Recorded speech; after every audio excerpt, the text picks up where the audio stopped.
MR Ajith Kumar അടുത്ത DGP ADGP നിന്ന് DGPയിലേക്ക് promotion. Date പറഞ്ഞില്ലെന്നേ ഉള്ളൂ.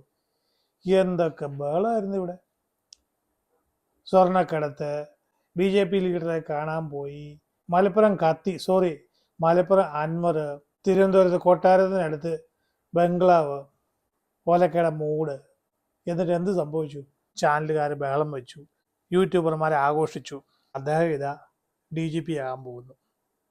അദ്ദേഹത്തിനാണ് ഏറ്റവും കൂടുതൽ സർവീസും എലിജിബിലിറ്റിയും ഉള്ളത്.